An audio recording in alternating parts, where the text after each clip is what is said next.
Bonjour à tous.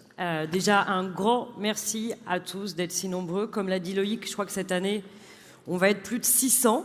Vous avez été plus de 800 à répondre présent. Donc, on compte sur 600 personnes, peut-être 700, d'ici la fin de la journée. Donc, c'est assez impressionnant. Je suis là pour faire un petit bilan avec vous qui sera complété après par Guillaume Rollo, que vous avez l'habitude de voir, qui vous présentera les principaux chiffres. Et ensuite par notre trésorier, notre secrétaire général Alain Dutournier et Gilles Goujon.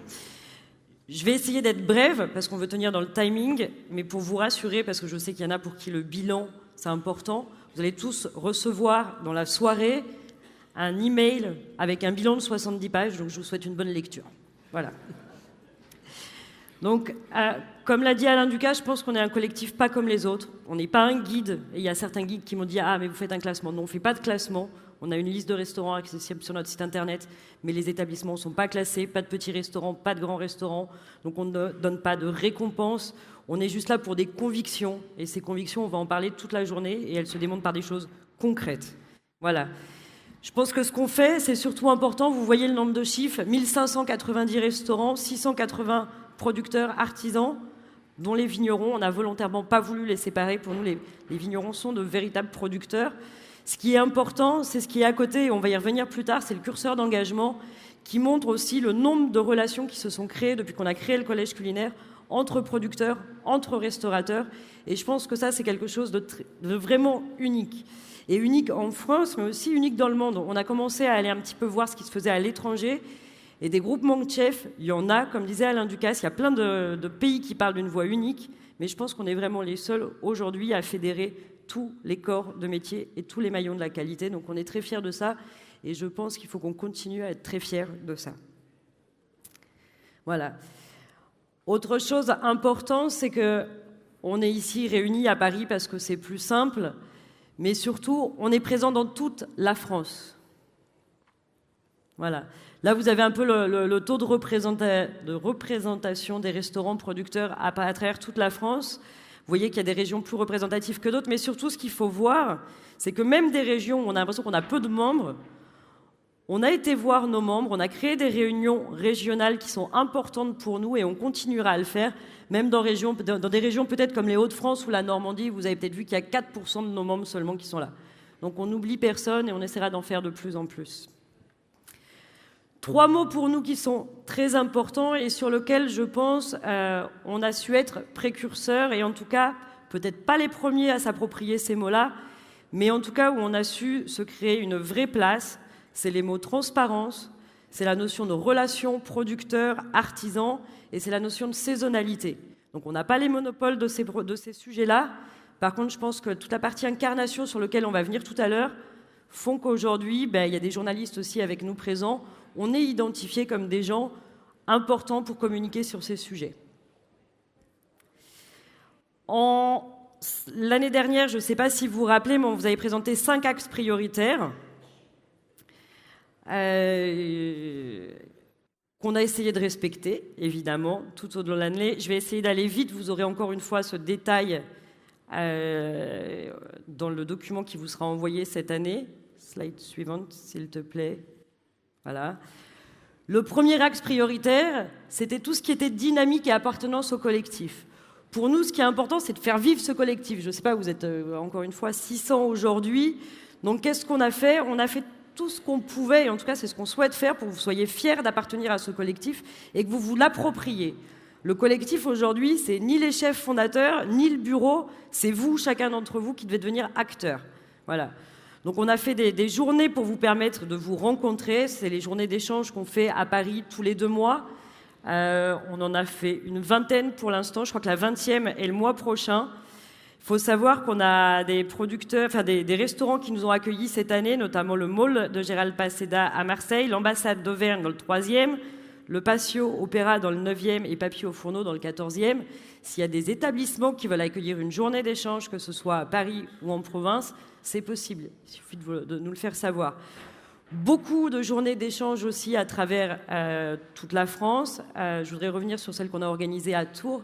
Je vois qu'il y a Eric qui est devant, où on a fait une journée d'échange comme on aimerait en faire plusieurs. C'est-à-dire que c'était non seulement une journée d'échange entre membres du Collège culinaire de France, mais qu'on a réussi à combiner avec pas mal de choses, avec une sensibilisation des écoles hôtelières à des notions qui nous sont chères, comme la qualité, comme la saisonnalité et comme la relation avec les producteurs, mais aussi avec un événement pour nous faire connaître du grand public. Donc c'est quelque chose sur lequel on va revenir de plus en plus.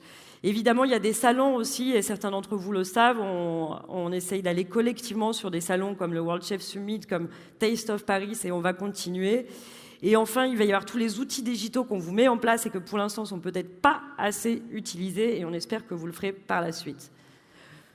Le deuxième axe, évidemment, c'est développer ce réseau. Encore une fois, on augmente le nombre de membres chaque année, mais on est aussi très, très vigilant et on fait des contrôles.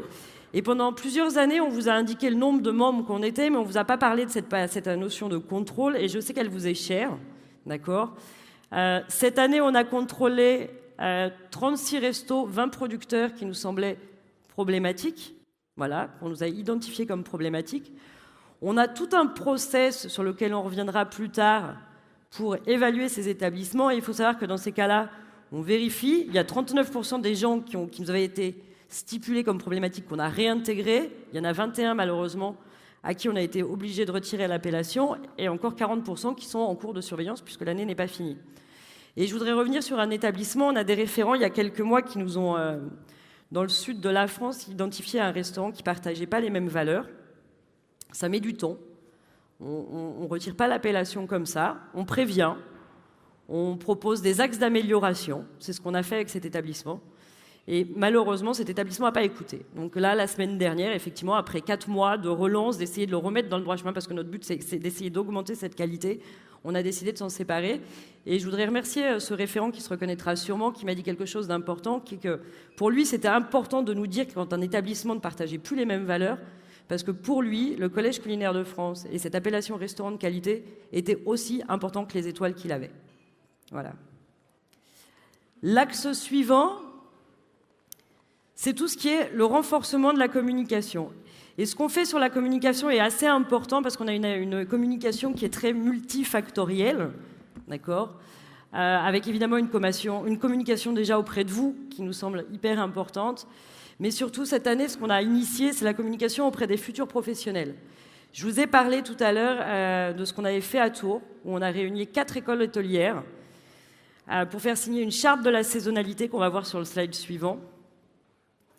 Et pour nous, ça a été quelque chose d'important, parce que souvent, on s'est plaint que les écoles hôtelières aujourd'hui n'étaient plus à niveau, et il y a une espèce de clivage entre les professionnels que vous êtes et les futurs jeunes qui vont venir dans nos métiers.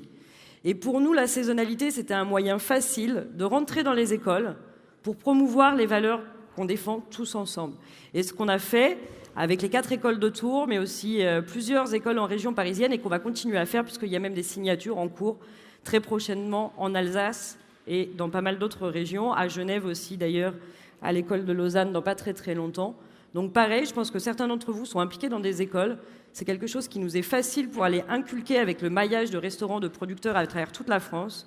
Donc surtout, n'hésitez pas à nous faire remonter les relations que vous pourriez avoir et les écoles que ça intéresse. Évidemment, une communication auprès du grand public et puis auprès des journalistes. Je voudrais revenir aussi sur 2 autres choses.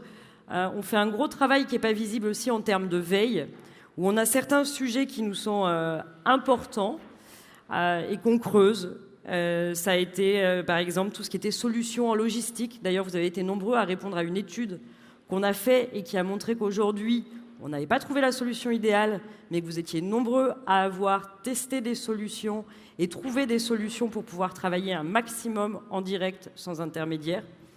Voilà. Et ce problème de logistique, à mon avis, on n'en est qu'au début, parce que je pense sincèrement qu'aujourd'hui, les problématiques de logistique et de distribution à travers toute la France et plus loin, c'est un peu les problèmes qui vont nous concerner jusqu'à... ça va être la plus grosse problématique des années à venir. Ça, c'est juste les principaux chiffres, justement, pour vous montrer aussi qu'on a travaillé en termes de presse, de médias, et je voudrais en profiter pour remercier Myriam, que je ne vois pas tout de suite, mais qui nous accompagne maintenant depuis 2 ans sur la presse et les médias. Donc encore merci aux journalistes qui sont là de nous suivre et puis à vous tous sur les réseaux sociaux. Axe suivant, c'est la visibilité institutionnelle dont Alain Ducasse aussi a parlé en vous disant que, oui, on va voir les ministères. C'est pas toujours facile. On a mis des choses en place. Il y a eu Goût de France, qui existe depuis maintenant 4 ans. Il y a eu le parcours d'excellence culinaire qui fonctionne, qui est une super initiative qui peut permettre de faire venir des chefs étrangers dans nos cuisines. Malheureusement, même si ça a été signé par Laurent Fabius, grâce à l'énergie que les chefs ont mis là-dedans, on sait qu'au niveau des régions, c'est pas forcément suivi. Voilà, mais c'est un axe important aussi. Et le dernier axe, c'est évidemment toute la structure qu'on a besoin pour faire fonctionner ça, parce que vous comprenez bien que 2200 membres, à gérer tous les jours, ça ne se fait pas tout seul. Donc il y a évidemment les chefs fondateurs, cofondateurs, qu'il faut quand même féliciter, parce que ça fait 5 ans que le collège, enfin 6 ans maintenant que le collège existe, et qu'ils se rencontrent chaque mois pour justement notamment étudier les dossiers de candidature de tous les restaurants producteurs qui souhaitent intégrer l'association, donc tous les mois. L'équipe évidemment de pilotage dont je m'occupe avec Christian Regoubi, le CRIO qui est un comité de réflexion innovant et opérationnel et avec lequel on traite des sujets justement comme la transparence et sur lequel on étudie beaucoup de choses et on y reviendra tout à l'heure, un comité d'experts, des référents régionaux dont beaucoup sont là aussi et pareil, sans qui on ne pourrait pas être là si vous ne faisiez pas vos remontées. Le comité éthique de sélection des vignerons aussi, qui est important pour ce process de sélection. Et puis surtout, des membres actifs dont on a besoin, parce que c'est vous aussi les moteurs. Voilà. Et des accompagnements externes qui sont aussi très importants, parce qu'on a l'habitude de dire qu'on n'a pas des prestataires, mais des partenaires, et qui nous accompagnent depuis le début et qui partagent notre philosophie. Voilà. Je vous remercie pour votre attention. J'ai été brève volontairement. Si vous avez des questions, on pourra y revenir. Mais surtout, je vous invite à lire les 70 pages ce soir. Voilà.